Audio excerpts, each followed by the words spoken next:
Greetings, Patrick here. 8 questions with. Welcome to the show. It is a cold night here in southeastern Michigan, and we are on the cusp of getting our first major snow of the season. So far, it's just been really just like sprinkles here and there, a little bit, maybe less than an inch, but it's cold enough that it doesn't melt. But we are supposed to be getting some getting popped, and it might even last till the weekend. They're saying so. We're supposed to be getting 3 to 9 inches of snow tomorrow. Whenever you hear that here in Michigan, though, you automatically cut it in half. That's the rule of thumb. Whatever they tell you is what we're getting. Cut it in half. Um, of course, we all know that the local news, they love weather like this because it helps their advertisers out. They get out there and they milk the hell out of it. Yeah, it's going to be a 10-inch snowstorm, and that causes everybody to panic and rush to the store. So a lot of people benefit from that. But it is pretty much how it has been in Michigan for the last, gosh, it's ever since I got here. Every year I've been here, the winter has gotten less and less and less. It's cold, but it's not exactly what I call snow weather. Hell, but they got more snow in Louisiana than we've had so far. They had a 10-inch snowstorm down in Louisiana, and we haven't got anything of that. I mean, I think we're under 4 inches, 3 inches so far, but we might get it this week. So today we will be talking with our friend and a return guest. Christopher Farnsworth will be rejoining us. He was one of our first guests that we had. In fact, I was thinking, man, we had talked to Courtney Gaines on the 10th one, and then I got Christopher on the 14th. And I'm going like, man, this I feel big time here. I'm talking to big celebrities here, um, and I still feel that way actually. Uh, so Christopher will be here with us. He was on the show before. We talked about his trilogy that he had written called the President's Vampire, which was an excellent. I'm telling you, I that's a great series. I cannot. You'll always hear me harp about that show because that that that that well, it should be a show. That's what I'm saying. It should be a show. Um, and I see so many things. Like how many times can you recycle? NCIS. How come you can't? How come you can't? You got a perfectly excellent horror. Actually, it's tailor made for a franchise. It truly is. This is the kind of thing that you would give to Lee Wanell or James Wan and cut them loose on it. Jason Blumhouse. Jason Blum. You should do the President's Vampire. Trust me, you make a mint. Anthony says he's got a publishing deal. All right, that's a good thing. Where's your publisher at? In New York? Okay. Okay. Well, you better have a lot of pages. Those publishing deals. They want you to have like 400 pages. Um. So but he wrote a trilogy. Is how I got to know him on the President's Vampire trilogy, and now here we are, and we are talking to Christopher again, and he has written a story from the Robert B. Parker estate. He was picked to write a story, which I don't know how that works. So this is going to be a whole new education for us. But he got to write a story based on one of Robert Parker's most popular characters, Sheriff Jesse Stone. Jesse Stone lives in Paradise, Massachusetts, and if that sounds sort of familiar to you, it should because it's in the same universe as Spenser, Spenser for Hire, Hawk, Sonny Randall. Um, there's been several characters developed from that series. In fact, a couple of the characters from Spenser ended up going over and hanging out with Jesse Stone. There has been 9 Jesse Stone movies that has been made, and we actually talked to one of the actresses who starred in it and starred two of the movies, and that was uh, Uh, Polly Shannon. Polly Shannon was here, and we talked about that. So I know that Chris. I know that and the series of the Jesse Stone series starred Tom Selleck. He did nine. He did nine movies. The last two he did, they actually popped up on Hallmark. And let me tell you, that's the last thing you expect to see on Hallmark is this. It's a badass action, a badass Jesse Stone novel. Uh, so, so we'll be talking to Christopher about the character. This is a great chance to get inside. I'm curious to see if he was invited to write in any or all the characters. Like I said, there were three franchises going when Robert passed away. That one being Spenser, and then the other one being Jesse Stone, and then the other one being Susie Randall. So I want to see if he actually got to pick the character. How did it go about, and what touches was he allowed to put into it? I can say this right here, right now, that whatever the book is going to be, and I've mentioned about this before because we've talked about Barbara Parker on the show before, and I mean not just with Chris, but just in general. Um, and sometimes this is just this happens when you get fortunate enough and you create a good character. Sometimes it's really great, and you have a great character to write about.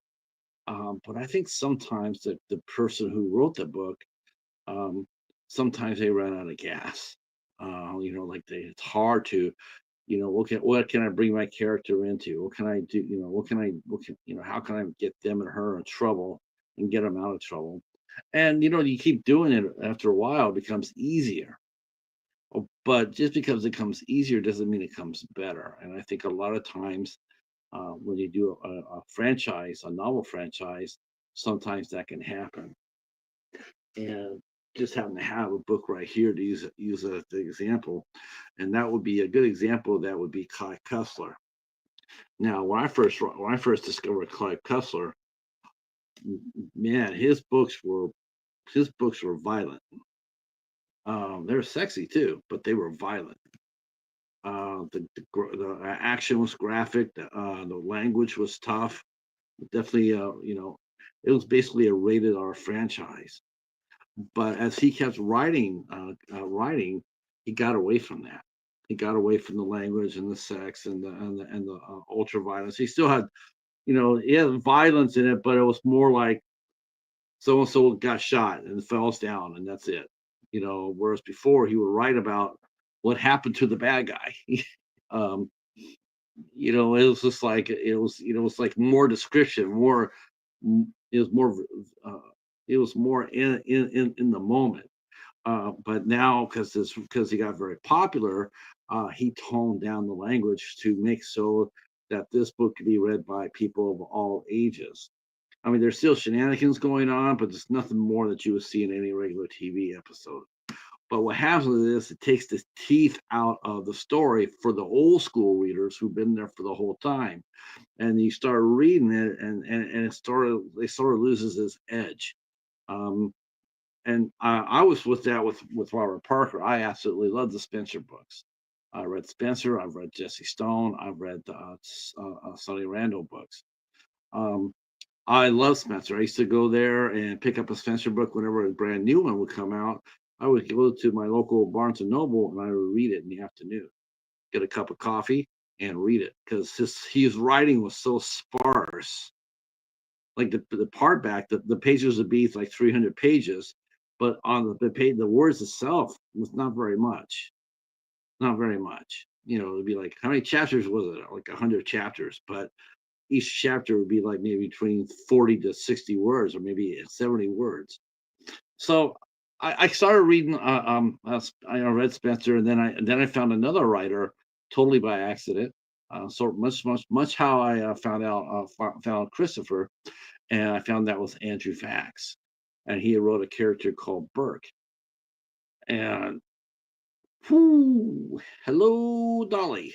Um, that was it for me for Robert Parker. Um, I read all the Andrew Vax books. They were everything that Parker wish. I wish there. I mean, there's a few books about Robert Parker where he wrote that it seemed like he was definitely driven for. I mean, I think that with every writer, there's just books in there that they just got to get that story out.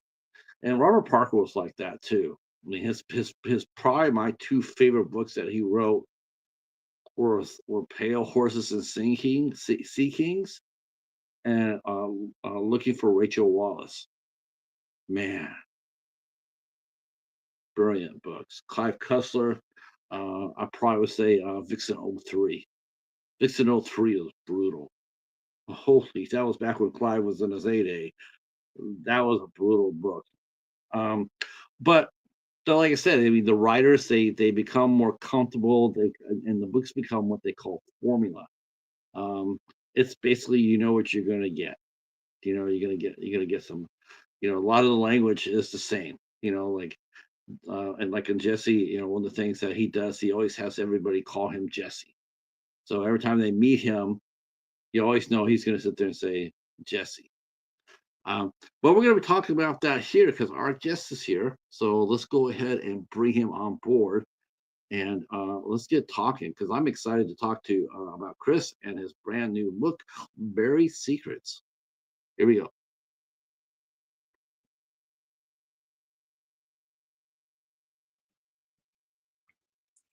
Ta-da! Hey, Patrick. I am ready. Hey, Patrick. I'm on fire for this. I'm just How are you doing? Doing great. Good. I am so on fire for this because I'm just excited. This is something. Yeah. Now, I just gotta say this because you know me, and I Right. think you would expect this from me. Man, when are we gonna get another Nathaniel Cade book? That's the question I get the most, actually. I'm sorry I don't have a good answer for you. I have started working on the next one. It's a little difficult to say because without getting too much into our current political moment, reality keeps getting weirder than I can possibly keep up with. So Yeah, he'd probably be if Nathaniel was Trump's vampire. I think that it'd be pretty much like a comic strip, right? Because you have yeah, three frames: Nathaniel killing him, walking out the door. End of the right. series. Right. And how do you and then it's over. And how do you do that? So you Oh, can't you can't. It's very hard to keep up with all the weirdness going on in the world. Like there are UFOs and drones and everything in real life now. That's stuff that, when I first wrote the Cade books 10 years ago, that was I had that in my fiction. right, right. Yeah, who would ever known that we be seeing drones as much as we have been? Right. Um, yeah, UFOs. Well, you know what? Honestly, all I would say about UFOs is like, listen, if they haven't made themselves known now, Hmm. they never are. Do you really think any advanced society would ever want to put their foot on this planet? One of my favorite lines in the first Men in Black was, "Do you know that our thought processes are considered so primitive they're practically a disease in some parts of the galaxy?" That makes you a little proud, doesn't it? And that's um, no, I think if everybody is waiting, all the people in the UFO community, which I've followed for a long time, are waiting for what they call disclosure, the big thing that's going to happen when the government finally admits they have aliens at Roswell. They had alien corpses from Roswell and everything, and it's never going to happen. I mean, it would break my younger self's heart to admit that, but it's just the more you look into it, the less there's anything there. And it's easier for me as I get older to believe people are like, oh, the government can't possibly be so incompetent. They have to be covering something up. It's like, no, people don't keep secrets. No. The longer you try to keep a secret, the harder the harder it gets. Yeah. It really is. And by now, somebody would have said something. Somebody would have brought something out. It's just, it's just a matter. I mean, anybody would. You There's can. just never, you peel it all back, and it's always the same 5 guys saying the same 5 things, and Right. it's depressing. Um, you'd hope that the world would be a little bigger and more interesting than that, but it's not. No. I think it would be interesting, like, I think that, Neil Tyson has said that there was a like I wanna say an asteroid that is supposed to be on par to hit here in 36. Yeah, Uh, I've seen that. I've seen that, the news piece. It's like it's gone up from a 0 something percent chance to a, like, 2% chance, something like that. my point would be if there was any aliens on there and they saw that, they saw the monster that's coming, to me, it's a Mhm. perfect time for them to fly in front of it and hit it with a phaser, hit it with Right, phaser or a photon torpedo, and then we can sit there and say, "Oh, okay, there really is something out there." right. Give us hope, but like I said, though, it's like I think if they are watching us, then we must be like the universe's biggest zoo. Yeah, yeah, I think yeah, at best, we're a sitcom. Um, Um, and I always go back. I mean, I don't wanna sound too pessimistic, but I always go back to what Stephen Hawking said. He said that whenever one culture meets another culture with highly advanced technology, it doesn't end well for the culture that doesn't have right, the guns. right. In this case, we wouldn't have the guns. We don't. He says, if there is a highly advanced race of alien beings out there, he said, we do not want to meet them. Unless they're Star Wars. If they're Star Wars, then we have Oh, a if it's chance. Star Wars, absolutely. Yeah, 'cause their ships don't have any shields at all. No, They're barely all even works. yeah, they're Super Star Destroyer. I'll just slam an X-wing into it. It's gonna All right, fall. I'll fly something into it. Yeah, I Oh just my want. god. Yeah, I still want a Yeah, lightsaber. if you ever want to watch this, you ever want to watch a Star Wars fan implode, just tell them that Star Trek just rules because at least their ships have shields. Oh, Right. uh, but so excited to see this. Like I said, I'm a huge Robert Parker fan of myself. I've been reading his books since I can remember. Remember finding them, and I was very much into the Spenser, to the Hmm. Spencer TV show. Uh, I've always said this. I've always said that Spencer should have hooked up with Rita Fiore. What the hell was he? Especially on the TV show. Gee, willikers. Sure. Uh, uh, um, but I read all the Spencer books. I read the Susie Randall books, and I read the Hmm. Jesse. I got all the Jesse Stone movies. I got all the Spencer series. Hmm. Um, um, I reviewed on my channel. If you go back to like there's Tubi, you go back there and you see I reviewed A Man Called Hawk. I reviewed all of Oh it. yeah, So I am definitely a Robert Parker fan. yeah, And yeah. Avery Brooks was amazing as Hawk. I that he's still too cool. yeah, Hawk. Yeah, he's just a terrific character, and I Hmm. love what they're doing for the TV show. Um, Yeah. yeah, um, now this is not the first time that this has happened for you because you said you wrote a story for James Patterson underneath James Patterson's name, but your name is on the cover of this book. This is you. Right. Right. This is me. This is yeah. This is me getting a to step in the man's shoes myself, and it's very cool because yeah, like you say, I was a Robert B. Parker. I've been reading Robert B. Parker since high school, and he was a gateway drug for me into a lot of other PI novels and noir. And I was always more of a Spencer guy, but I did read Jesse Stone, and it's just it is a real honor and a privilege, but it's also a little daunting because people love what Parker did with good reason, and they have very strong feelings about it. It's funny. It's funny. Like I was commenting about how when you start writing a franchise, I was using Kai Kussler as an example. I Right. I My friend Boyd worked with Clive also. I when I first started reading Clive, Clive was he was edgy and cutting it. He's cutting edge. Hmm. A lot of his books were just power packed action, sex, and the violence. I Hmm. still remember one of my favorite books. He's crushing somebody's head. This this bad guy turned into a good guy Hmm. again. He realizes what he's doing is wrong, so he's trying to reverse his actions.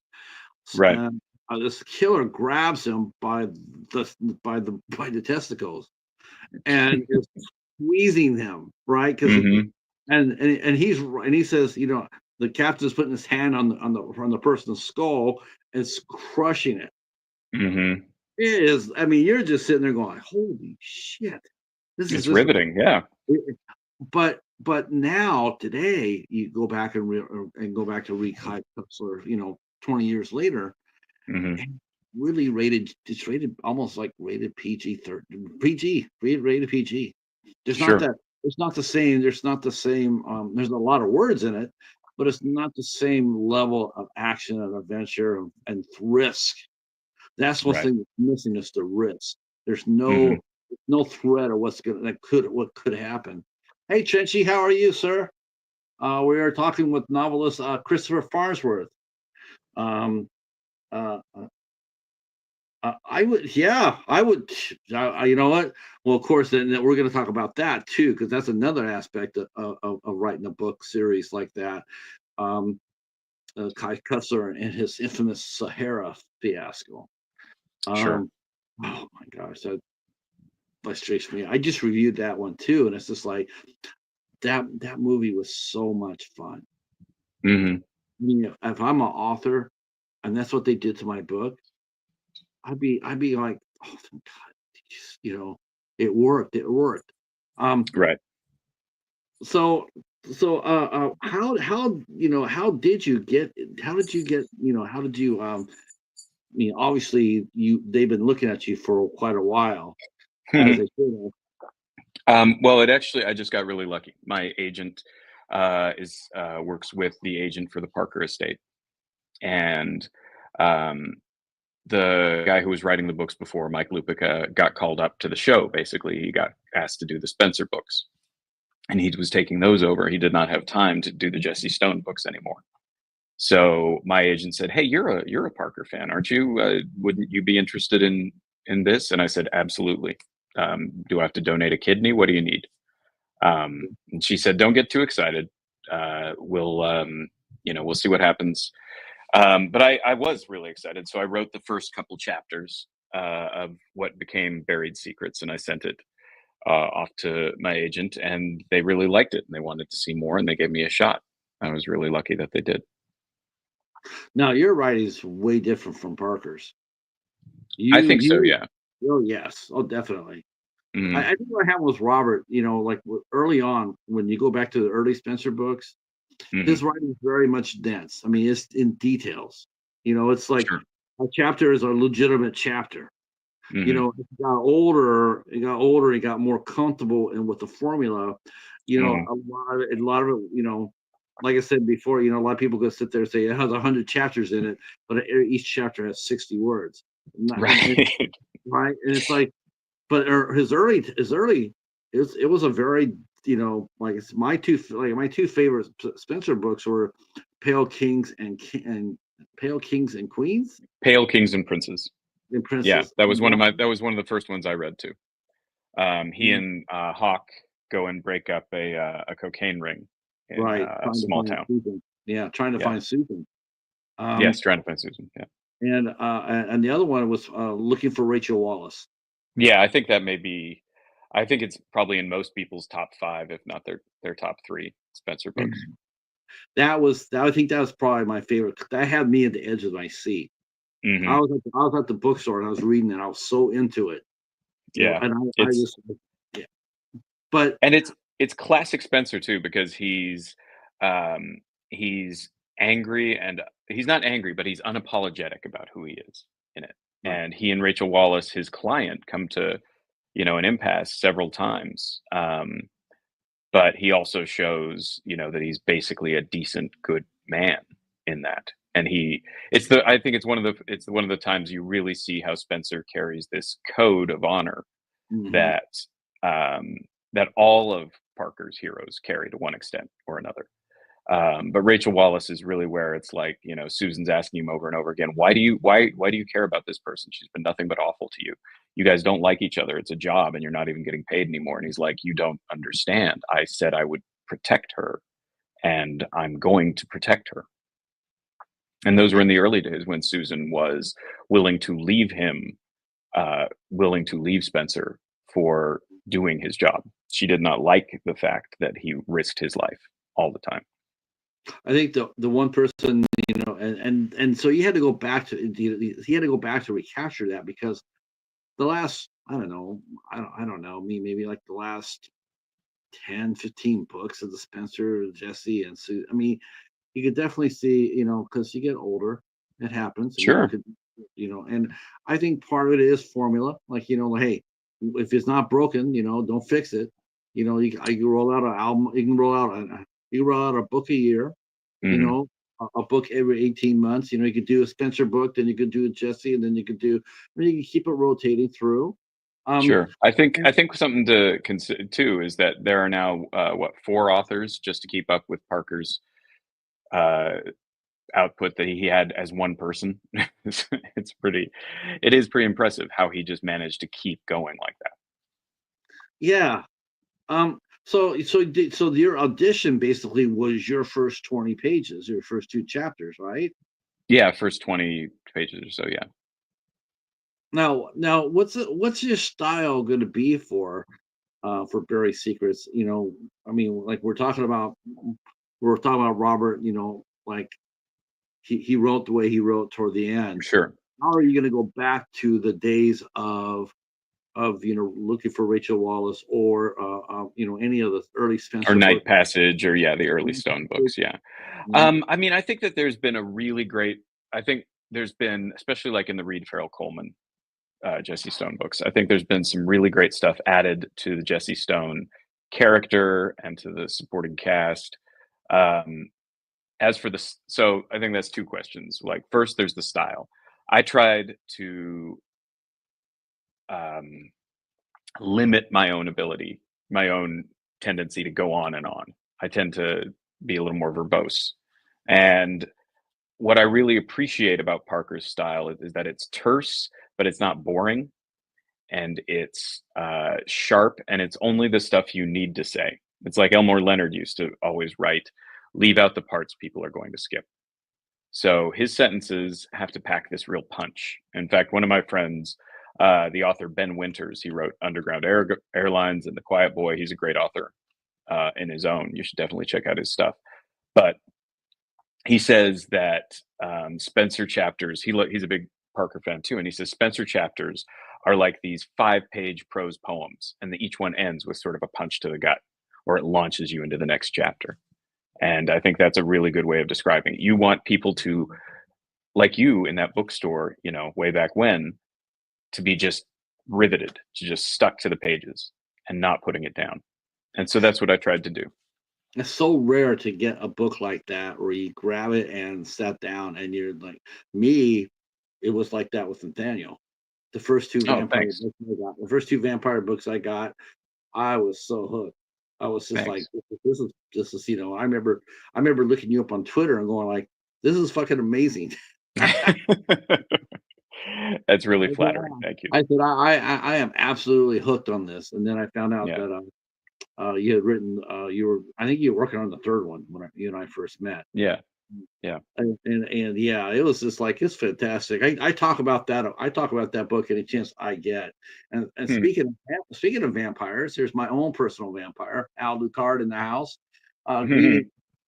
He hangs up upside down in Louisiana. Uh, he actually works at a library. Oh, So fantastic. yeah, I went to my library today and to get a copy of Buried Secrets. Someone that 'cause last week they said, well, it hasn't come in yet. So I went this week and it says it hasn't come in yet. I said, and Hmm. they said, oh, wait a minute, it has come in yet, but it got checked out. Uh, So I said, well, just put my name down. So when it comes back in, I'll come and get it. mhm. So I'm very excited, very excited. Thanks. Because I think you're gonna write. I think you're gonna write. To me, I think you're gonna write old school Spenser. Old school Parker. I think it's going to be dense. It's not going to Well, be. I think I found a balance between my style and his. I think that what I tried to do was um, get more back to the roots of the character. I think that Jesse Stone is really interesting in that Spenser, carries the weight of his moral code very well, and it takes a really strong man or a strong person like Sonny or Jesse or Park or Spenser or Hawk to live up to that code. Um, but people stumble under that weight all the time. And Jesse, he fell down, and that's why he drank, why he had his problems with alcohol. And so what I'm trying to do is sort of deal with his anger a little bit more, and deal with his motivations for being the good guy, for the place he puts his anger. He needs to protect people. He needs to help people and have a place to put all of that rage against the way that the world is unfair and the way that the world is unjust. Yes, because he's had it rough. He's got his demons. He's Absolutely. definitely. Are you allowed to? One of the aspects I thought was really interesting was they allowed Jesse to actually get a hold of his sobriety. Are we Yeah. still going to see that here, or is he going to be? Is he going to be there, Yeah, or? absolutely. Yep. I think one of the best things that they did actually was have Jesse get sober. I think I in think the Yeah, I think in the early books, Parker tried to balance it, but he used a lot of the and I can't claim to know what was in his head. All I can do is figure out what I can think about the character. But I think he was trying to find the way to that Jesse could balance his drinking with his responsibilities. because they And never got that with the TV series. yeah, I don't know. He drank all 9 episodes, all 9 movies. He drank. Yeah, but I mean, in the initial books, he never gave up drinking. He tried to No, hang on to it. yeah, And I think the problem is you just white knuckle at that if that happens. I mean, I don't want to get off on a big tangent or anything, but I've known addicts and I've known alcoholics, and I've never met anyone who can make it work like that. I don't know. Eventually, it gets you, no. No, and so he kept on waiting for that. Like, sooner or later he's going to make a mistake. He's going to sure, hurt somebody. He's going to kill somebody because it's just a matter of time. He right, just realistically, you can't expect the character to keep going that way without something devastating happen. right, It's just. So I agree with you. I think it was a good thing to show him fighting yeah. for his community. Um, And I think what's really important there is that he has to admit that he cares enough about himself to take that step. That he has to believe he's worthy of living. It's not just what he does for other people. He has to believe that he is a guy who deserves to have a place in this world. Because really, you know, he was trying to annihilate himself with that drinking. And I'm glad, you wonder if what would happen to the character if he had actually moved in closer to Boston. Had more right? interaction. With Spenser and Hawk. What kind of reaction would that have had? Because I we also I know love to, too. yeah. I love to play that sort of like Justice League kind of idea. If we could get all the Parker characters together, how they would, because they do, they do interact a lot more now than they used to. In fact, in the latest Spenser book, Hot Property, Jesse makes an appearance. Rita Fiore makes an appearance. But I think Sonny, the only one who doesn't is Sonny.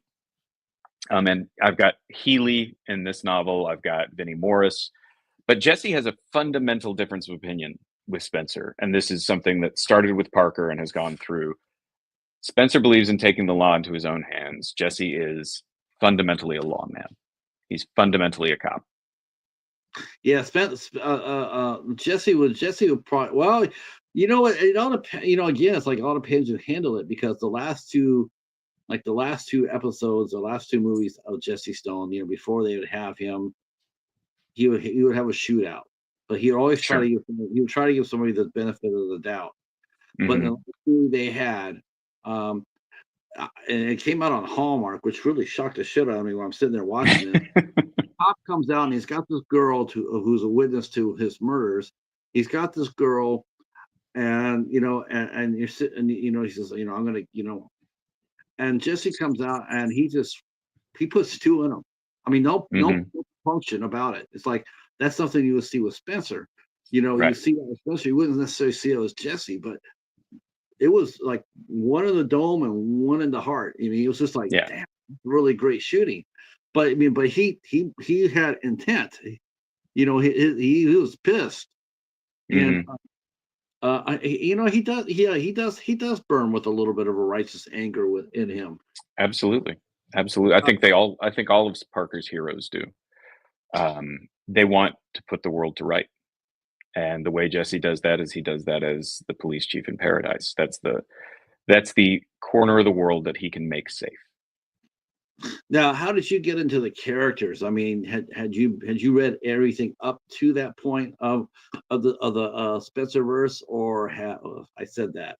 Had you I said that? Had Yeah. you read anything? Have you caught up to? Have you caught up I've to? read I haven't caught up to everything in the Spencerverse. I read all of the Jesse Stone books, obviously. You got to know the character, you got to know the history. I already had a pretty good background in the Spencer books, but I went back and reread a bunch of them to get the style again, to feel the pacing. He's got his own rhythm, and also Parker is a lot funnier than I am. So I was trying to see if I could sort of absorb some of his sense of humor by osmosis. Um, I think this book is funnier than most of my usual ones. Also doesn't have any vampires, but that's okay. It's all right. This is just the first one. Who knows what happened in the next couple? No, no, At we're least, just at we're gonna least stick with. drop us a Cade Easter egg in there. Yeah, no, I will. I will. I definitely need to get back to Kid. Um, He's been very patient, but it's been a long time. it's been a long time. But so let's talk about how you got into the characters. So you read all the Sure. books, it's like, because there's a lot of characters in Jesse's world. I mean, hmm and the fact of the matter is there are rules in place too, right? Like you hmm can't sit there and write exactly everything you wanted to write. Like you have to write within a framework, right? Like Well, Jesse sure. said, You're not. I mean, I can't kill Jesse, and I mean, I right, kill a lot of people in my books. But you can't kill the main yeah, guy. he didn't kill But really, Super. no. The estate does not interfere. They let you write what you write. They trust you to do the job. It was really a fantastic experience. Um, and it was great to get to play, with these action figures in this world. I mean, I got to do a great conversation between Jesse and Vinnie Morris. And the thing is, you see different facets. Like Vinnie Morris is a different person with Spenser than he is with Jesse, even Right, though I would probably say he feels like a closer friend to Jesse than he does to Spenser, but he gets away with more with Spenser. And he knows that there's lines he can't cross with Jesse. right. And I had a really good time playing with that sort of those boundaries between the two of them. Yeah, Vinnie Morris turned out to be one of my favorites. Yeah, Vinny's a fantastic Yeah, character. he's a great character. Yeah. I thought Six Kill was decent. I thought it was a pretty good origin story, and Mhm. there's and the thing about how and I thought that was interesting because I thought he made a great supporting character, and I Mhm. like the idea that's something that he did work on toward the end was he did bring in more and more characters. You had to. You just can't Yeah. leave. You can't leave Spencer and Hawk alone because, I mean, one of the No. things, and this is something I can ask you too, is like how old is Jesse and Spencer at this time in this book? Because there's no chronological order. We don't really know exactly how old they really are.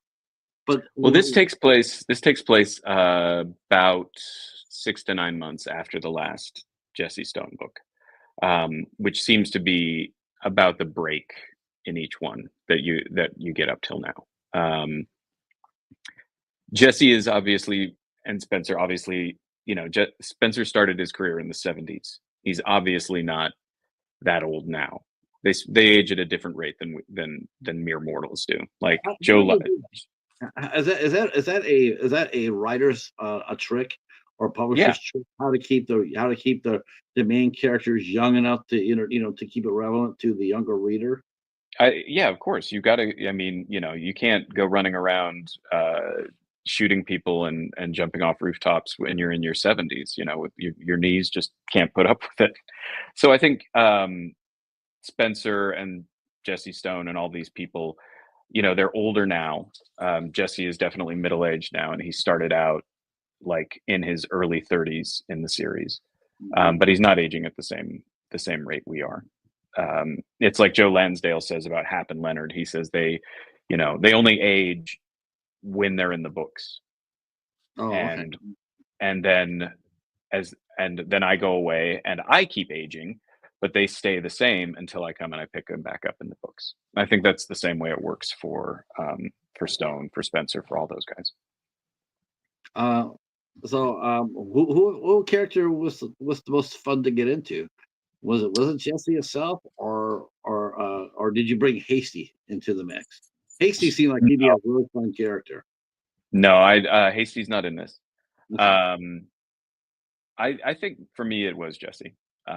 Jesse is really fascinating to me. Jesse has a lot of anger. He's got his demons. But he has purpose, and he has morals, and he has a code, and that's the tension between those things is really, really a fascinating area to explore. I I really think think I that. tell you one thing. I think he's a better shot than Spencer. Yeah. Oh, I think so too. I think Hawk Um, the best, but I I mean, think yeah, it would be great to do like a March Madness bracket of oh, like wow, um who's the best shot, who's the best fighter, who's the best. Like I don't think Spencer is as fast in terms of reflexes. I mean, I'm biased obviously because I'm writing Jesse Stone, but I think Jesse was a pro baseball player, and even though he's older, having met pro athletes now in my life, it is insane the amount of physical capability these guys have to compete at that level. You have to have a sort of grace and physical uh, talent that is almost impossible if you don't have it to understand. Like a professional baseball player is so much faster than a mere mortal like you or me, and that's right, what I love about Jesse is that even though he's older, people do still underestimate the fact that he is very fast. physically faster and stronger than they can possibly imagine.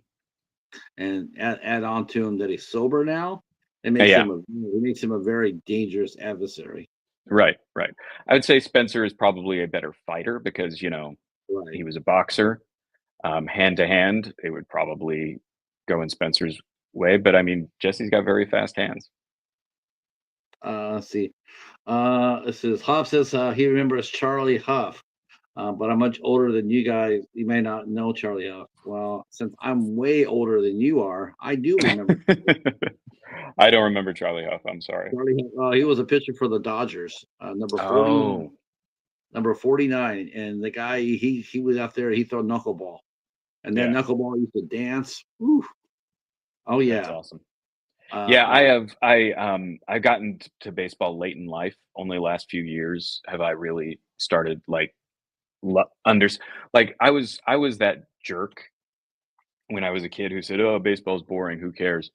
And then about 10 years ago, I started to see the real beauty of the game, oh, it's and a great game. and the sheer physical capability, and talent and effort it takes, and the strategy and the intelligence that goes into it. And these guys, they're sitting out there spitting out sunflower seeds or tobacco or chewing their gum or whatever, and it looks like they don't have a thought in their heads, but it is an amazing game.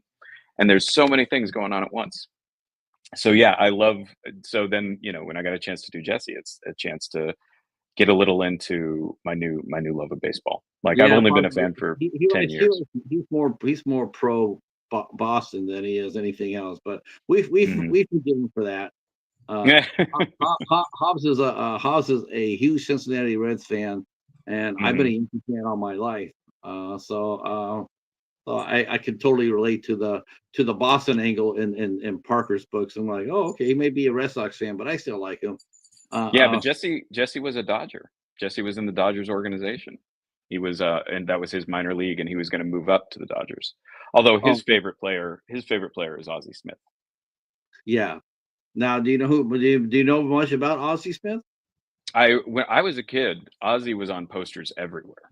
Like, Okay. I'm not, yeah, he was like, do you remember that line? I can't remember who did it, but that line of posters, I saw them when I went to the sporting goods store all the time, where all of the major baseball players of the time were dressed up as superheroes, and Ozzy Smith was like in this incredible get where but because he did his backflips, it was, Right. I remember that very clearly. He was known as the Wizard. Yeah, the Wizard, that's it. Yeah, known as the Wizard. That's right. Ozzy was he was definitely one of a kind. Yeah. Um, so how many other regular characters can we expect to see back? So you will see Jesse, Suit, Molly, the whole Paradise Police Department. Rita Fiore makes an appearance. Yes. Okay. Vinnie Morris makes an appearance. Healy is involved. Lundquist and the State Homicide Bureau. Dev Chada, the medical examiner, shows up. Um, but the most important character that Jesse interacts with in this book is Daisy of the cafe, because Daisy gets involved in she and Jesse um, have a conflict over a new member of the Paradise Police Force, and this guy is a bad cop, and Jesse made a mistake by hiring him, and Daisy is the one who unfortunately runs into him and um, has to deal with the consequences of that. Oh boy. Now, Yeah. Is Daisy an original character that you created, No, no, or no. Daisy's been in the books since Parker's days, and she and Jesse are incredibly close. I mean, she's outside of the department. She's probably his best friend, because she's loud and she's outspoken and she's tough. She takes no crap from anybody, and that gives her the ability to speak up to Jesse, who is a very, who can be an intimidating guy. And because of that, she does not allow him to get away with any excuses for this guy, no? for this new cop. His name is Derek Tate. No, this is now he was your original. He's your original creation, right? Derek Tate is my original creation. Yeah, Paradise is historically understaffed, Yeah. and always has been, because it's a very small police department, and you got to admit Small it's town. got an Small town. incredibly high mortality rate for such a Remember? small town. Yeah, it's small town. That's how you can tell someone who's a Jesse fan. Well, what Yep, happened? Small town. small town. Small town. People get shot here all the time. Is Small that town. normal? That is here.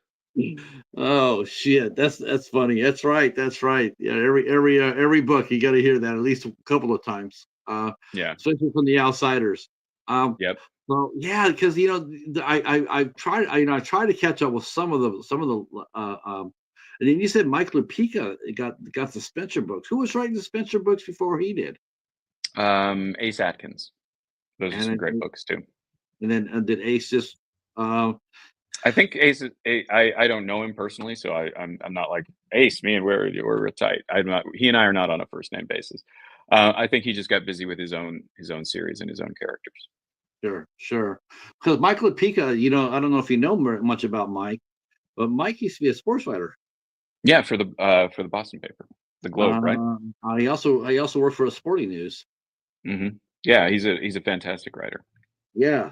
I remember seeing his books come in his because sheesh, man. I mean, I don't want to sound disrespectful, but God, I seemed like I was reading that guy when I was in high school.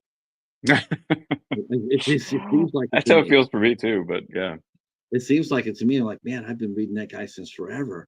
But then yeah, then you didn't know that he was, he was he was a he wanted to be a novelist, and next thing you know, he sure, started seeing him do his thing. Um, yeah, so he got promoted to Spenser. Now, yeah. now I know, unfortunately, and it is well, it depends how you look at it. Fortunately or unfortunately. But Barbara passed away not more than I think she passed away within 3 years of Robert. Hmm. Was it about 3 years? Yeah, that I was yeah, yeah. I don't know the exact date. Sorry. Uh, so there was I don't think they had any kids either, right? Oh, Parker? No, Parker has two sons. Oh, two sons. Okay, so they run the estate. Have you met the two boys? Are they No, are I've they not. also writers as well? I have no idea. Don't know. Wow. Okay. I would just think that they're looking over, like, like, so when you turn in your book to your editor, Hmm. what are some of the things that they got, some of the guidelines? Because I'm only asking you this because, and I'll use some other books, for example, like Hmm. Star Wars or Star Trek, right? Like Sure. those books come out all the time, but like you said, like you can't kill Kirk, you can't kill Spock, you can't kill Right. Luke, and I think I've only seen one character ever get permission to die in either one of those two books, and I think it was Chewbacca. But Huh. other than that, you can't do that with characters. Like I guess any character that someone else has created, you can't do that. I mean, not unless I guess you go talk to the creator and sit there and say, to move the story forward, I'm going to need to kill your imperial general. Do I have permission for you to do that? And Yeah, here's The Parker books don't work like that. There's no Bible. There's no set of rules or guidelines that you're given. Nobody gives you instructions. It's you're told to just create the best story you possibly can, and and you try to deal with the characters as Parker wrote them, and you try to do stuff that's true to them. But you're the person who has to make that decision, and it's like I said, it's big shoes to fill. Like people, it's not just the estate. It's um, and it's the fans who love and respect and have invested so much time in these characters in this world, and they've given you this essentially this gift of their attention and their time and their effort, and you want to be worthy of that. Uh, from what I understand, the early reviews have been freaking outstanding. Yeah, I'm really happy about that.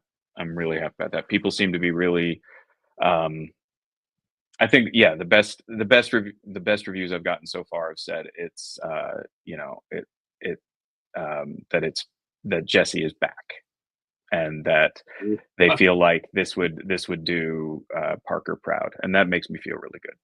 That's pretty powerful praise, considering there Yeah, was a one- considering there was a writer between the two. yeah, uh, there have been many writers, and I'm not trying to diss those guys. I'm not trying to oh rag God, on no, anything they've no. done. It's, I think it's they've what the done. it's what I think it's what the critics and the fans think.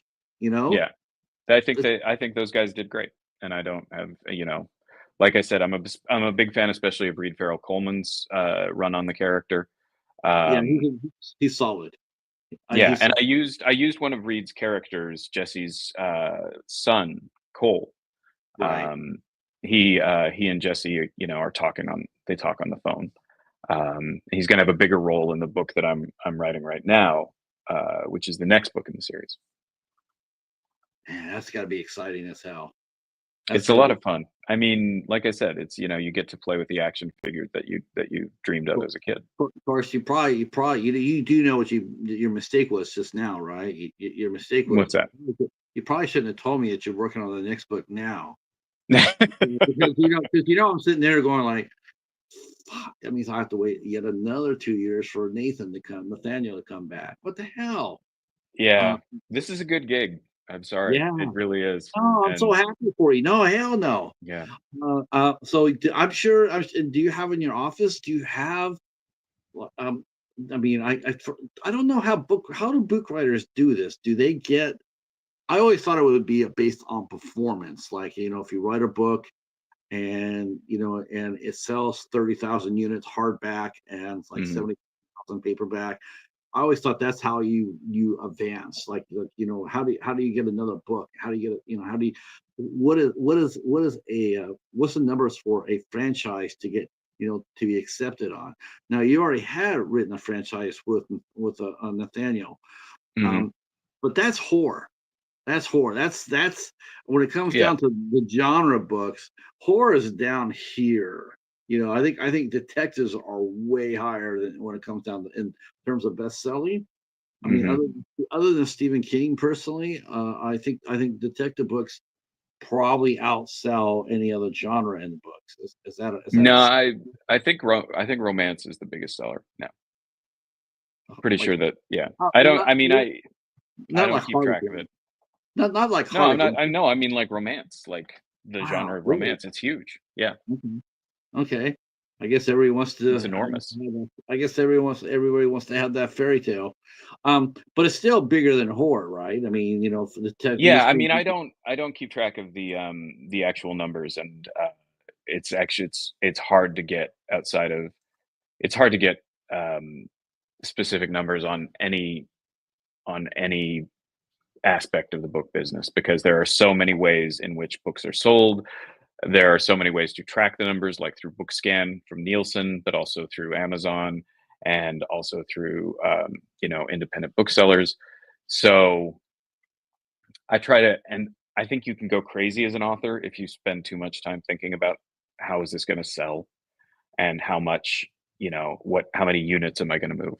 That's really not something I've decided is part of my job. I want to write the best possible book, and yeah, obviously, I want it to be a bestseller. And early sales look really good for Jesse, but I'm not fooling myself that people are stampeding because my name's on the cover. It's Robert V. Parker, you know. But early sales are looking really good. It was one of Apple Books top 10 last week. I think people once they get a hold of your books and they get used to your style, because your style, Hmm. one thing I already know it's gonna be a lot more heavier than Reed's. I I can already tell you that already. I think sometimes, in my opinion, hmm sometimes I think Reed tried to fit into those shoe steps, those footsteps, and it's like hmm you can't do that. You gotta create your own footsteps. You can't Sure. come in and try to be Robert. There's only one Robert. There's only one Yeah. Reed. And I sense toward the end of some of the books he tended to try to write that style. Like, it was almost like wow, if I close my eyes here, and if I heard this on an audiobook, I could hmm I could tell you who was Reed and who was Robert. Really, that's Uh, actually a pretty high compliment. well, you know what though, but like I said, I'm not talking about early Robert. I'm talking about later Robert. Okay. You know what I'm saying? I Well, mean, it's see, like that's what I'm saying. I could hear him. I think we as the writers have an obligation to give the fans who come looking for Spenser or Stone or Sonny Randall um, something familiar. Some parts of I think they do have an expectation that they're gonna know that these are the same characters and that they're gonna feel Mhm. comfortable with them because they've already established a relationship with them. And I like the rhythm of I like Parker's rhythm. I like the fact that you get, I think it should like I said, I think he's more terse than I am, and I tried to cleave a little closer to that. I think that he's funnier than I am, so I tried to be funnier. And I think that his dialogue is snappy and sharp and funny and sarcastic. So I tried my best to do really punchy, sharp dialogue. He advances the plot a lot more with dialogue than he does with, say, description. Right. And so I tried to do that too. I think the Fletch books by Gregory MacDonald are a really good example. You can make a lot of progress and tell a lot about people just by the way they talk. Like McDonald would have Fletch just sort of flay people open with just an interview or talking to them. That's how he would figure stuff out. Right. So I Spencer, think Parker does something Spencer similar. Spencer used to do it by needling them. Yeah. He just whatever whatever like the first third of the books, he was so everybody had especially if they're in the underground, Hmm. the meeting like the first time meeting with Joe Braz, or his father, and they Right. immediately know that they're going to get nothing but needlework from Spencer, and Sure. if Hawk's there, Hawk's going to join in on the fun as well. Hmm. Because they might get a little grumpy at Spencer, but sure as shit they weren't going to do nothing about Hawk. Right. Well, I Uh, think part of that's that code we were talking about. Spencer is a person who believes in always telling the truth, right? Even if it's an unpleasant truth or it's something you don't necessarily want to hear. And most people say, "Oh yeah, sure, I believe in honesty. I believe in being true." How many times do you go through during the day and you personally have to like shade the truth, or you have to hedge something just because you're talking to people? You have to sort of give them, a Or little pull your punch. space, or you Yeah. have to be nice, or you have to be not even nice. You have to just sort of like grease the wheels socially just to I get have to through be the day. I have to be really nice to certain people because Sure, sometimes certain people I know get their feelings hurt, sure. real easily, and I don't ever wanna hurt I never wanna hurt anybody's feelings. Right. So I'm Spencer is careful not a about it. cruel person, and he doesn't wanna hurt anybody's feelings either, but Right.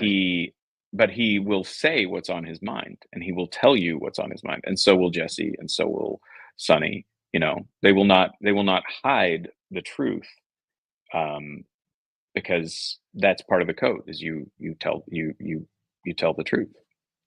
So what's it like writing, because you're writing, more contemporary. This is what I call a contemporary book Mhm, versus a horror book. What are some of, I mean, obviously, like you mentioned before that, Jesse's funnier and whatnot. But what are some of the other fundamental differences between you writing for Jesse, who is a construct of another writer, versus mhm. say Daniel, who's your own creation. And have you seen? I mean, please don't take this the wrong way because Mhm. it's huge out there. But have you ever just typed in Nathaniel and see if anybody's written in and anybody's ever written fan fiction for the character? I do know there's some fan fiction out there, and I take it Okay, as a great compliment that just right. people care, enough about it to do that. Um, I've never, but I don't read it. I don't get deep into it No, because one, what if it's an idea that someday is similar to something I've written, or it right, might. I want to keep my ideas clean and um my concept of it's my character, and it's always going to be my concept of the character. Um, the difference with Jesse and writing with Parker's characters is they already have an established rhythm and patter and character. They have a set of um, behaviors that's already built into them. So it in some ways all the hard work has already been done. You just have to figure out the thing that drives their engine and use it and right. set them forward. Like the most fun parts of writing the book for me were when I was doing the dialogue and I was like, what would Jesse say here? And I'd get it right. I would like, this sounds like something he would say. This sounds like the Jesse Stone I remember. Um, and that was when it was the most fun part. Now, the first time you and I talked, and boy, aren't Mhm. we having a I gotta say, we're having I think you and I are having a hell of a lot more fun tonight than our first time. That one bothered me forever, Christopher. It bothered me forever. Looking back at it, I should have given you a break. I should have said, you know what, let's come back when you're feeling a little better. Oh, don't Um, worry about it. No, uh, I'm sorry to let you down. I didn't mean that. no, no, not at all. You were coming back from, basically you said it was like 6 years of chasing, Nathaniel to take him to the big screen. Yeah. And I was like, man, I really had known that. If I had known that, I really would have. Knowing what I know now, I would No. have waited. No, But no, no. I so I want so you to let bad. yourself off the hook because I don't even there are good days and bad days in this job. Yeah. It's like a roller coaster. And I apologize if I was having a bad day and No. You, it brought the room down. But how could anybody how could you not but feel? Because the thing about it is though, it's like get a chance to talk to somebody about their favorite creation. And it's right. like as not only as your friend but as a fan of your creative work. It's Mhm. like I'm just like I'm excited. And then afterwards, I'm like, man, I did not do him right. I did him wrong. No, no, you did great. You did great. I want you to let yourself off the hook for that because Um, if there I, was any problem, if there was any, you know, I don't remember.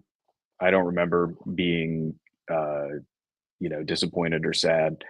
Um, You were at the tired. interview. I No, you just, were yeah, tired. And the reason I brought that up because I'm thinking, before you're chasing Nathaniel to the big screen, sure. but with Jesse, I think that's going to come a lot sooner than later. I know Yeah, I that. think he's already. Well, I mean, he's already been there. You know uh, what I would love to see. You know what I would love to see. And I'm going to preface this by saying I have no connection with the estate's plans in Hollywood. I do not have any plan. I don't have any connection with the TV or the movie side of it. They do that all on their own. They don't come to me or anybody I even know. This is just me as a fan talking. As a fan, I would love to see Ben Affleck play Jesse Stone. yes, and quite honestly, as long as Ben is sober, no, and I mean that with all seriousness. Mhm. I mean that with all because he tends to. He did that movie Gone Girl, Right. and he told David Fincher that his character he's going to drink because that's what his character would do in that situation. Mhm. And David Fincher's going like, okay, Yeah. I like think that that the fact that Ben Affleck has wrestled with his own demons would make him a really good person to understand the character. I think I that would be think really great. I think I think so. physically he's got the presence, um, and he's got the talent as an actor, and I think he would be, I think he'd be fantastic. I think that's a really good call because I know that Tom Selleck had mentioned that he don't like. He says, if we're gonna do another Jesse, we're gonna have to hurry up. And I'm like, I'm Yeah. sorry. I think that No, one. I Tom think Selleck was brilliant I think casting. I loved him in there, but he's like 80 years old now. Yeah, I mean, he's probably too old to Yeah. play the character now. But Tom Selleck is, I mean, he's a legend. Come on, Magnum Oh PI. no, I love Tom Guys, Selleck, yeah. and I wish he was 20 years younger so he could actually squeeze in another one. I mean, Uh, he looks 20 years. He's like, guy's practically an immortal. it's funny. Um, What's funny? It's like I watched him in all the Jesse Stone movies. I never mhm. saw him in the cop show that he did, Blue Bloods. Oh, I Blue never Bloods? watched. I never watched that show, and then I Yeah. put a clip on. I put a clip on YouTube. It came up there, and I'm sitting there listening. I've seen Tom Selleck act before, so I sort of get an idea. And Hmm. I'm listening to him, and oh my god, he was doing Jesse. he was doing he was doing Jesse Stone. He's talking just like Jesse did, and I'm going. Only thing was missing was for him to sit there and say, call me Frank. It'd be like Jesse. Right, right. Um. So you mentioned before about having another book in the bullpen, a baseball term. You have another one in Hmm. the bullpen. So how do you write now? What's your is it still your writing style still the same? Are you still what is your style now for this book? Are you writing at home by yourself? Do you have a writer circle? Like do you I guess the only thing you write, the only person that can actually see it other than your immediate family is probably your editor, right? Are, Right. are, I still write alone. Yeah. I have never been really much of a collaborator. I mean, I've worked with, James Patterson, I've worked with other writers. But when it comes to my novels, I generally write alone. Um, I've got, uh, I write around my family. Like my kids go to school, I write for a while. Um, I do the admin work and the emails and the social media as I can. Um, but I try to, crank it out as much as I can in the morning. And then I um, will do other stuff for a while. And then if I have time, I'll come back to it again in the afternoon. But I try to make it as much, I think we talked about this last time, as much like a real job as possible, even though it's not a real job for grown-ups, but it's, well, um, I'm really glad to say that I know you live in LA, right? You mhm, still live in. mhm, I'm glad to say I'm looking at you in that beautiful background. Um, yeah. did the fire affect your writing in any way? Something like that? Does that throw you off? Something a big event happens that Yeah. way? I How mean, do- yeah, how does the writing absolutely. how do you get back? The How do you get? entire Oh, go ahead. the entire city was on fire. Yeah. And it was like a disaster movie or a science fiction. It was, um, It was the end of the world out there. And we were never in real danger. We were 5 miles away from the fires at most, but both of my kids have at least, a dozen classmates or so who lost their houses, who will not be able to go back for at least a year. You Um, said you're only 5 miles away. yeah, Yeah, you're yeah, you're we could look up you're and we could look up and we could see the fire in the mountains. And there was one night where ash just fell on our house like snow. It was incredible. Um, it really is impossible to describe in any way that makes sense because it's such a huge visceral experience. Like the Palisades, which is where we were closest to, my kids used to do their their youth theater group up there. So they would go to the rec center and they do plays, and we'd go to the restaurants there. And this entire just strip of houses and businesses and the entire city is just gone. And it's people say stuff like that, like it's gone, and it's like, no, you don't understand. It's gone. It yeah. doesn't exist anymore. Um, Uh, It's funny and very ironic, by the way. But I remember a couple years ago in Northern California. I remember when Paradise burned to the ground. I used to go yeah, through Paradise. I used to go through there on my way to my grandparents' ranch. yeah, Go through there all the time. And so when I saw the pictures of Paradise and Paradise was leveled, hmm I was just like, "What? It's insanity." Uh, 5 yeah. miles in that kind of conditions, that's next door.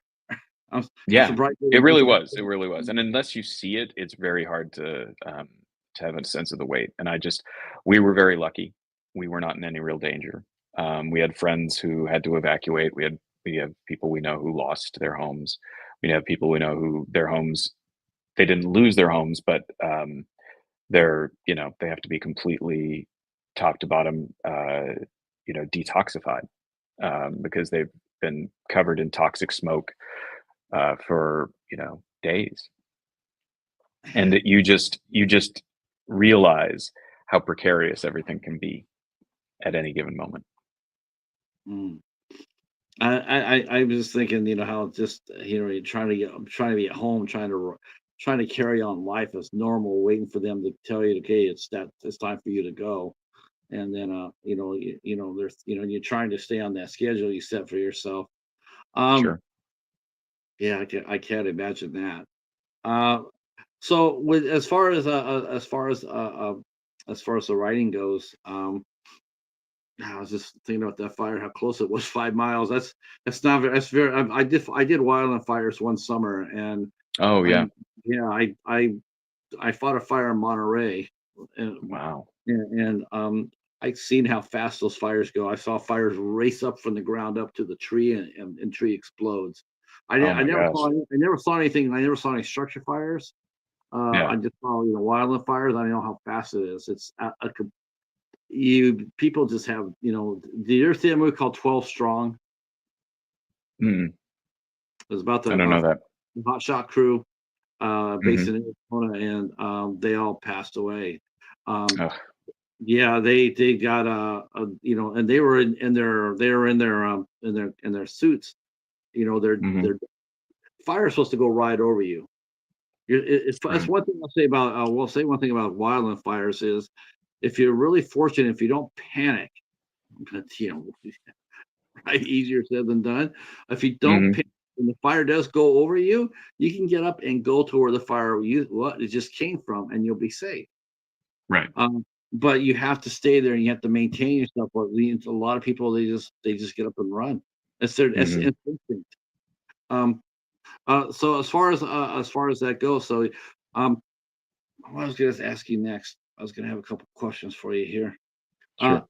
okay, yeah, this is something I wanted to talk to you about. So we're talking about the movie aspect of it, and and to me, it's like, would it be something that you would, if they asked, because I know on the movies, um, the writers of the books, they were credited with the story. Um, would you, or a screenplay? Would you be hmm willing to do that too? I mean, that's something you feel comfortable doing a screenplay. oh, I'd love to, but yeah, I don't know if anyone's ever going to ask. I mean, it's I would gladly throw my hat in the ring, but you know, it's it's not up to me. Yeah, that would be cool. It used to be that Hallmark used to do those type of movies, but they've gotten away from that. Now they do the Christmas thing and what have you, and they still do mysteries per se, but they don't have that nearly the violence level. Even though the violence can be really sudden and real short, it's still a lot more than what people are used to seeing on there. So I'm not really sure they Hmm. can do it. So I would love for them to do it. They made some great films out of the books. Yeah, I And would I love to see that too. I think he's a character who would have who's got a rich history and he's got a lot of fans. I think he would be I think it'd be a real franchise for movies or for TV.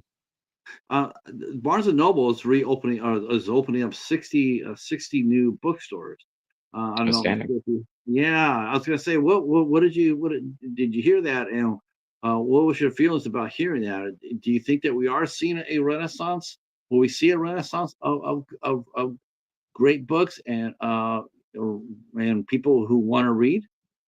Yeah, I think that we're seeing that. I mean, since the pandemic, but I think I think right now we have such an amazing, incredible and diverse group of fantastic writers out there. People are putting out more books than ever before, and I think you're seeing some real opportunities. I think anytime you want, you can reach out and you can find a book in almost any genre that's extraordinary. And it's not just that you can reach back into the past and discover all these great books. Like a lot of my friends had never, read the Jesse Stone series before, right? But they're going back and they're reading all the books since I wrote this one. You can do that with so many things, but right now you have this explosion of um, people uh, trying new stuff and putting it out there, and it's It seems like a lot of and that support. finding audiences. It seems like a lot of that support is actually coming from, I would call gossip magazines, something like Us or People Hmm. Weekly. They seem to be doing a lot of book reviews, a lot of here's some new writers you might need check out. Anywhere between 6 to 12 an issue. Um, Hmm. Before they never used to do that. Maybe you get a once in a while you get a review in Time magazine or something like that. Sure. But Yeah, they I had a great review in the New York Post just this weekend, which is a huge compliment. But yeah, I think you're going to see print and media companies sticking together. Like people, magazines are about reading, books are about reading. So I think you're going to see people, uh, you know, sort of gathering up and circling the wagons. now I know you may not be able to tell me this on camera, but I'm just going to Hmm. are there going to be a special? Is there going to be like a special when you write your books? There going to be like a special little thing that readers could read to look for, like in Kai Cussler, he put himself in his books. Right. Um, right. So is that something? Is there going to be something for us readers who have been fans of yours for a while? Will there be something that you put in there just for them that if they're sharp eyed, they'll see No, it? No. no, I just did Easter eggs for the longtime Parker fans, which I'm sure you will get. But no, most of the I don't want to self-insert or put in any, Right. um, sorry, I didn't want to put any of that stuff um, Okay. Uh, because it's not my universe. right. It's not my place. And I don't think you don't go into somebody else's house and start, redecorating. Right, I get that. It just be just yeah, I like the idea that you did something for something from the Spencerverse. So fans like that they love that. They absolutely do. I've always loved that. One of the reasons I loved Spencer as a kid was that it was like the Justice League to me. It was like those times when Batman would visit Superman in Metropolis. Um, Robert B. Parker was a guy who was creating a whole world, and there was a crossover between his people, and I loved that. It was like comics for me. Yeah, crossovers difficult to do for a writer? I mean, is that something that, because we hear about it on TV and we hear about how labor Hmm. intensive it is. Is it the same thing to do? Let's just say someone who's writing a Sonny Randall book. comes up there and says, "Hey, like I want to bring over Jesse and over. I want to, I know you mentioned about the collaboration part of it, but if he Hmm. came over or she came over and said, "Hey, I got an idea. I want to see what you think if we could cross it through." What makes the crossover? I would love it if we did something like that. We have not. We don't talk. I have no communication with the other Parkerverse writers. I was really happy to see that, you know, um, in the latest Sonny Randall book, which I read, Sonny still thinks fondly of Jesse, and Jesse still thinks fondly of Sonny in my book. Um, which I was like, it was nice to see we were on the same page. Yeah. Now, Sonny Randall's still with us, or did they? Or I have Oh not yeah, no, seen the new book. they're still doing the Okay, Sonny Randall books. Yeah, yeah, I have Allison not seen the Galen, new one from her. Allison Galen is the author now, Okay, okay, okay. and she's done two so far. They're both a lot of fun. I've Good. read I'll have them. to They're look them up. excellent. I looked for them before, and it's like I have not seen a Sonny Randall book for a while, so I didn't know if they just had shut down that character or not. I know No, some. no, no. They had one come out last year and one just came out, and then there will be another one next year. So it's back on track. Now, when will I tell you what? This will be my last question for you. Sure. When will be what should we expect the? I know I'm already haven't read the new one yet, but I just curious. How long is it going to be? 6 or 9 months? It's going to be like 9 months from now until the next Spencer next the next The Jesse next one Stone. will come out sometime next year. I don't know when, probably in the spring. I have to Mhm. finish it first, Right.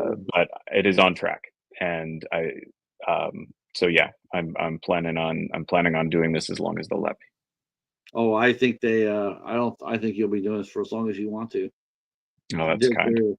very, they're very, very excited because it's very hard to get super quality writers, and you got enough room to still do your own thing too. You got Yeah, then because you can't sit there and do the same thing all the time. I'm sure there right. might There's be got to be you got to take a break, that's right, write your own and stuff. that's right, and I mean vampires they're ageless, but they still All right. All If right, anybody is still in the chat, I want to say thank you for coming and hanging out with us. absolutely. I really do appreciate it. This is a lot of fun. I'm so excited to get you back on here. And gosh, I know it won't be as long as the first time because you got a new book coming out. Yep, And if you we will do do it get a again. short story, if you do get a short story and you do want to talk about that with Nathaniel, please let us know that too. We'll come back here and talk to Nathaniel again. He's an old friend, and he really is old. And did you see Renfield?